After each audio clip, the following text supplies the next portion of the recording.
او بارانونه شروع دي د ډېرې راسې دغه پیغام ورکوو چې خپل احتیاط کوئ سیلاب په سیند کې هم راتلی شي په خوړونو کې هم راتلی شي په نیرونو کې هم راتلی شي او بیا چې د کوڅو مخې ته دا وړې وړې نالې تېرې شوي د دې مخې ته هم راتلی شي د څه نه چې یېرېدو هم دغه شانته کې وشوه وړې نالې د 2.5 کالو یو ماشوم یوړو او هغه ساه ورکړه تاسو ټول هم نشئ برداشت کولی صرف دغه دعا درته کولی شو چې الله دې ستاسو دا غم اسان کړي او الله دې تاسو له صبر درکړي تو به غار تې راله خراب کړل زه به هم دوی سره مشغولېدم پوهېږې زما بل چار نو مې دوی سره به زه ناست وم بل کار مې نو بس همدا به مې لوبول بس هم زما ډیوټي دا کوه بس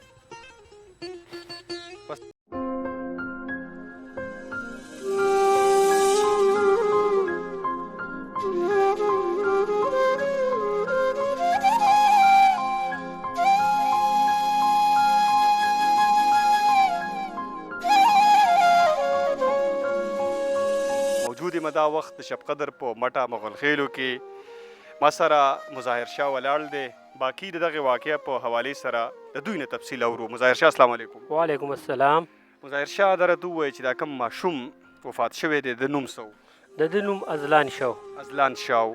او دا ستا څه دا زما ورارو ستا ورارو د ده والد صاحب چېرته دی د ده والد صاحب بار مزدوري په هر ملک کې دی ښه ازلان شاه عمر څونه و د ازلان شاه عمر 2.5 کاله و 2.5 کاله و ښه دا ده چې ما خو معلومات ترلاسه کړل چې دا واقعه دی ستا سره و تا پسې شاته را روان و نو پوره منظر تا لیدلی دی موږ ته بیان که څه شوي دي دا زه زمونږ تاڼه کې دکان دی زه په دکان کې ناست وم تقریبا په کم 12 بجې وې 12 بجې زه کور ته رالم مونږ کره کور کې مرغۍ وې دغه مرغۍ کې کوتې متې والې ما ورته ویل لکه مرغۍ مه دغه کوه بس زما د مخکې نه منې زما نه داسې تو کړه او ما ته ویې کاکاجي ما بار وباسه بس ما بار راویسته چې کله ما بار راویسته دی ما ځان ته په دې پول باندې د پاسه ودرو او د الان کې دا ویڼۍ بنده وه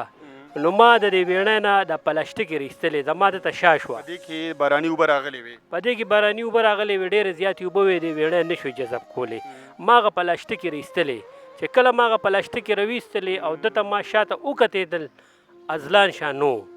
بیا ما کور ته منډې کړې کور کې مې یو کور کې لکه موږ په دې کوڅه باندې ګڼو یو کور ته لاړم بل کور ته لاړم هغوی وایي چې ازلان شاه خو نشته دی بیا ما دې ویڼۍ ته ودانګل او چې مې دانګل د پیپ کې ما د خپل سر بار کو د خپې مې د پیپ ته ور ویشتلې د پیپ کې ما لتې متې ووهلې خو دې په دې پیپ کې نو بیا د کلي الان کې الکان رالل خدای دې ورسره ډېر زیات خو کې ټول خواره را خواره شو او تقریبا په دې کې 5 منټ تېر شوي نو چې ما ته اطلاع راکړه وایي چې د مال د منډۍ سره ازلان شاه ونیولی شو چې کله موږ دې راواغېسته نو ده کې داسې معمولي غونته کې ساه وه موږ دلته کې فسټ ټیسټ ډاکټر ته وروسته خو هغه وویل چې دا اسپتال ته ورسوی کله چې موږ دې شب قدر اسپتال ته ورسوو به ده هلته کې ساه ورکړله دا د ده پوره هسټري وه موږ سره خو باران اوبه ډېرې زیاتې وې دې ویڼۍ نه شوې جذب کولی د اوبو دې په ډېر زور باندې وړېدې او جي پلار مسافر دی په بهر ملک کې دی هغه ته د دې واقعه اطلاع شوې ده پلار ته جي مونږ واقعه بیان ورته وکړو د مړي اطلاع ورته ورکړله الان کې ستاسو نیوز والا راغلي دي خامخا هغه به خبرېده نو په دې وجه باندې هغه ته مونږ اډوانس اطلاع ورکړه لکه ستاسو د نیوز نه مونږ ډېر زیات خوشحالي او ډېر زیات دغې ډېر زیات رالل الله دې د دوی ډېر عزت وکړي زمونږ خبره هغوی فورا زیاته والو اگر ته ووایې د نور څو بچي دي د ده جي نور بچي نشته دی بس دا یو زوی و واده وخت ډېر شوی او جي د واده وخت شوی تقریبا 3.5 کاله د واده وشو دا یو ماشوم و جي ازلان شاه تا ورته اطلاع ورکړه نو څه کیفیت یې موږ ته بیانولی شي او کیفیت یې جي تاسو ته بیانولی شم لکه ما د ده ملګرو ته اطلاع ورکړه دی ما د ملګرو په لیول باندې دی ما خبر کړ بیا ملګرو وایي چې یاره مونږ خو دې درلیږو هغوی وایي چې مونږ له ټیکټ وکړو خو ټیکټ داسې میلاویږي چې د جنازې ته نشي در رسېدی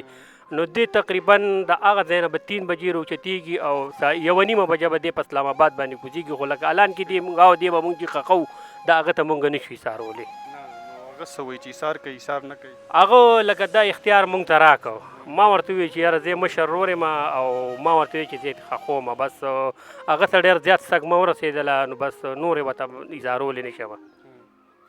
او جي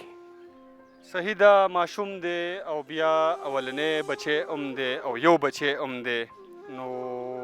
داسې درد دی چې یو پلار نو بلکې زه هم چې په دې چم ګاونډ کې یو سړی په بل ځای کې وغیره دی په باره کې اوري نو هغه هم دغه نشي زغملی برداشت کولی نو د پلار دپاره خو بیا دغه داسې رشته ده چې په یو قیمت هم نشي برداشت کولی،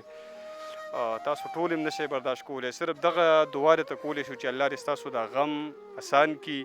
او الله دې تاسو له صبر درکړي. ټولې لوبې هم کولې، هغه لوبې هغه هر څه یې راله خراب کړل. زه به هم دوی سره مشغولېدم، پوهېږې، زما بل چار نو دوی سره به زه ناست وم، بل کار مې نو بس همدا به مې لوبول، بس هم زما ډیوټي دا قوه بس. بس الله دې ستاسو دغه غم اسان کړي او دعا درته کوو خوشحاله شئ. جی مهرباني